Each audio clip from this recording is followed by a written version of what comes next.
What do we do with our time? In the time we have, are we in the present?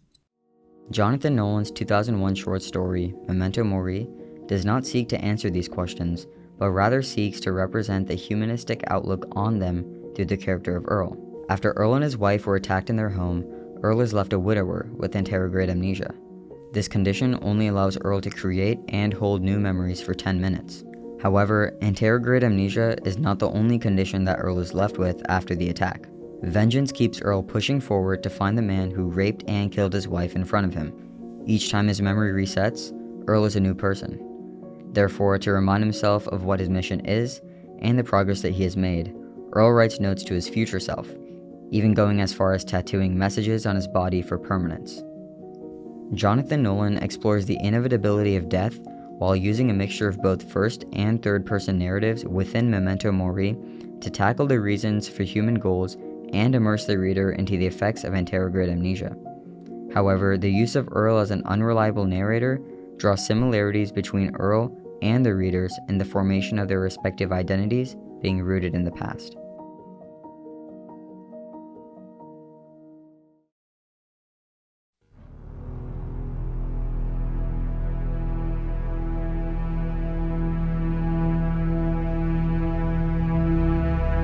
Nolan titling his short story Memento Mori is a direct reference to the popular trope of the same name.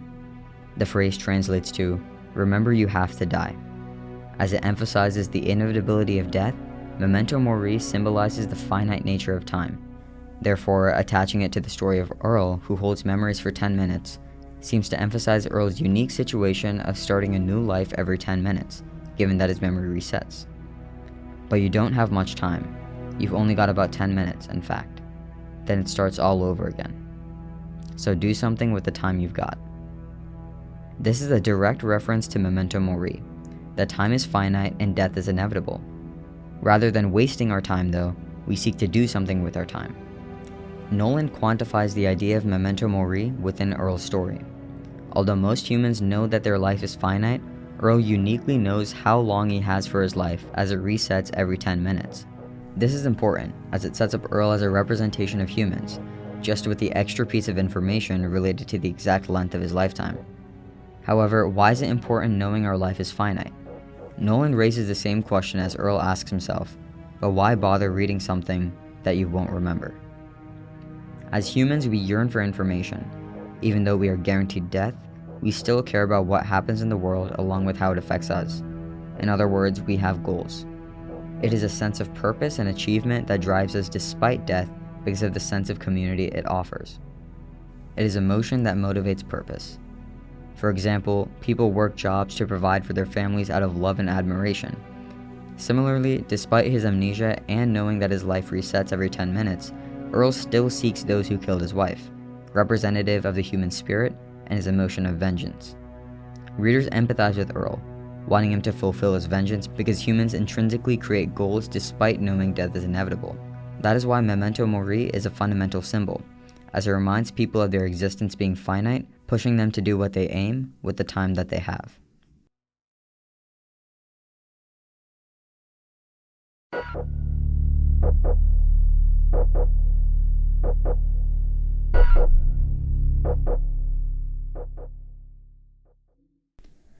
The most unique and important rhetorical device employed by Nolan is that of varying narrative perspectives.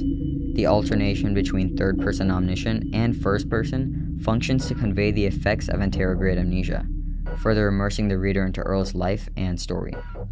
Memento Mori opens in the first person, having Earl's character introduce himself while establishing the duality of his identity.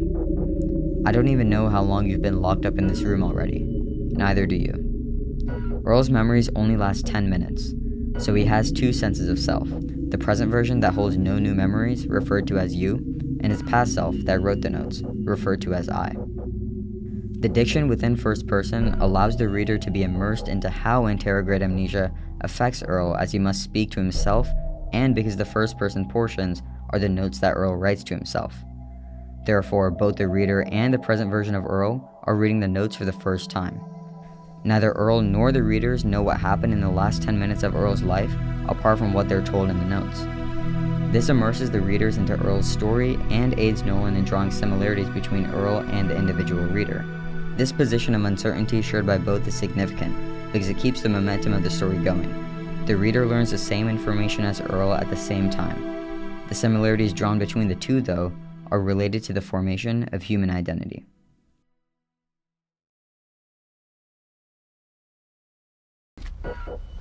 You know who you are, and you know kind of all about yourself. But just for day-to-day stuff, notes are really useful. Given the first-person narrative portions in conjunction with the aspect of anterograde amnesia, Earl is an unreliable narrator. The significance of Earl being an unreliable narrator is to explore how the formation of identity is rooted in the past.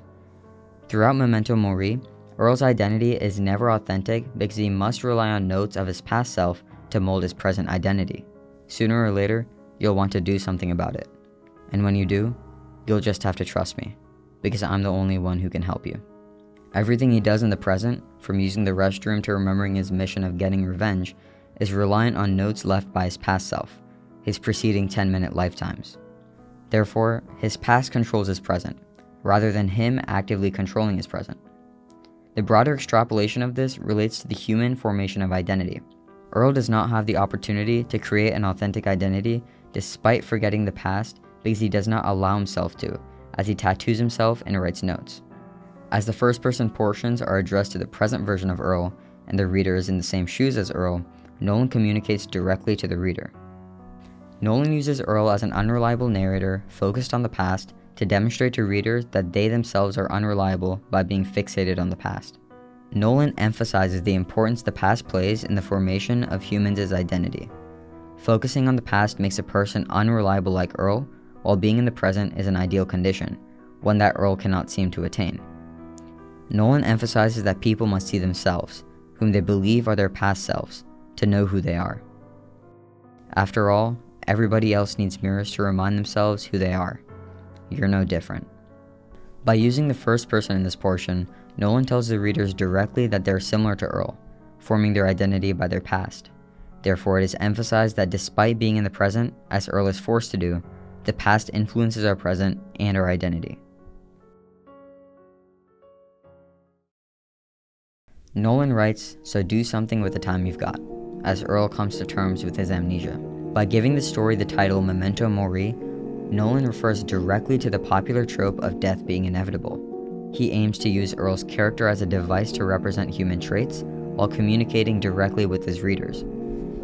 By alternating between the third and first person, Nolan allows for the story to progress by demonstrating Earl's actions in the third person while having Earl and the readers in the same shoes through the first person. This immersive writing style aims to draw similarities between the readers and Earl.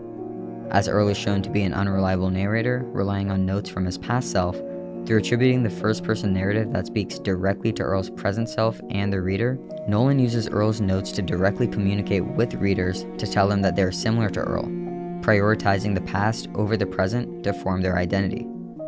However, even though Earl can effectively stay in the present due to his condition, he chooses to remember the past. This represents the importance given to the past and how identity's formation is inevitably rooted in the past, just as death is inevitable, warranting the title Memento Mori. Nolan emphasizes these inevitabilities to demonstrate certain truths of human life. Nolan attempts to inform his readers that despite these inevitabilities, humans choose to push forward, similar to Earl pushing forward to find those who killed his wife. It is time that forms identity, and that time is finite. Earl pushes to use that time, and Nolan believes that the reader should as well.